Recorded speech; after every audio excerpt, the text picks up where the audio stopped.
Indian army के लिए बनाया गया एक ऐसा रम जिसने पूरी दुनिया को अपना दीवाना बना दिया।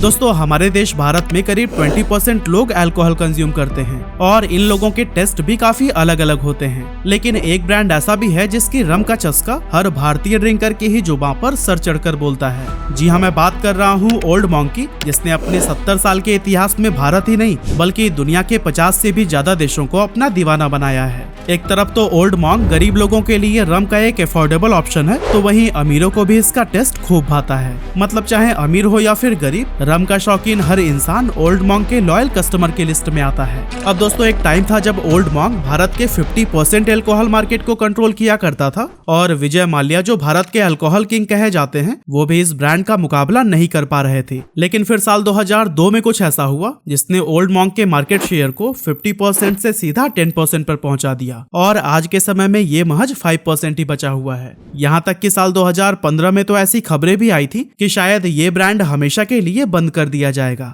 हालांकि ऐसा हुआ तो नहीं, पर दुनिया के टॉप अल्कोहल ब्रांड्स में गिने जाने वाले ओल्ड मॉन्क की हालत आज भी बेहद खस्ता हाल है। तो आखिर वो क्या रीजंस हैं जो कि अल्कोहल मार्केट से ओल्ड मॉन्क का सफाया कर रहे हैं और ओल्ड मॉन्क कैसे एक बार फिर से रिवाइव कर सकती है, आज के इस वीडियो में हम सब कुछ डिस्कस करने वाले हैं। लेकिन दोस्तों, ओल्ड मॉन्क के डाउनफॉल को जानने से पहले हमें यह समझना होगा कि कैसे ये ब्रांड हर पीने पिलाने वाले इंसान के दिल में अपनी एक अलग जगह बनाने में कामयाब हुआ।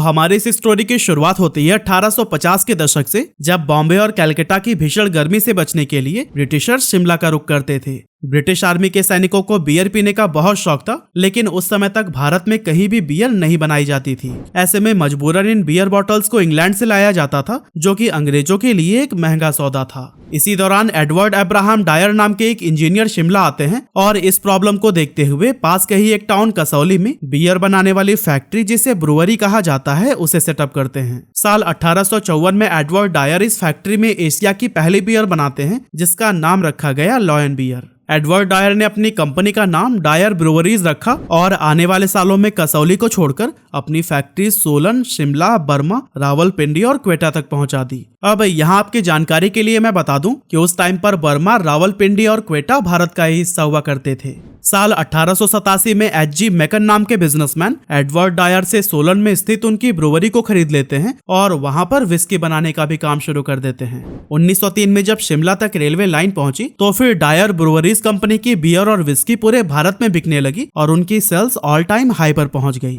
लेकिन साल 1919 में कुछ ऐसा हुआ जिसने डायर ब्रुअरीज कंपनी के प्रति भारतीयों के प्यार को नफरत में बदल दिया। दोस्तों, ये वही साल था जब कर्नल रेगिनाल्ड एडवर्ड डायर के ही आदेश पर अमृतसर के जलियांवाला बाग में प्रदर्शन कर रहे हजारों निर्दोष भारतीयों पर गोलियां चलाई गई थीं। अब क्योंकि Reginald Edward Dyer breweries company को शुरू करने वाले एडवर्ड डायर के बेटे थे, इसीलिए लोगों ने इनके प्रोडक्ट्स का बहिष्कार करना शुरू कर दिया। ऐसे में एडवर्ड डायर ने एच.सी. मैकन के साथ इस कंपनी का नाम बदलकर डायर मैकन ब्रुअरीज रख दिया। लेकिन ये सफर भी ज्यादा दिनों तक नहीं चला और 1947 में भारत को आजादी मिलने के बाद इसको नरेंद्रनाथ मोहन ने खरीद लिया और अब इस कंपनी का नाम बदलकर मोहन मैककेन प्राइवेट लिमिटेड रख दिया गया।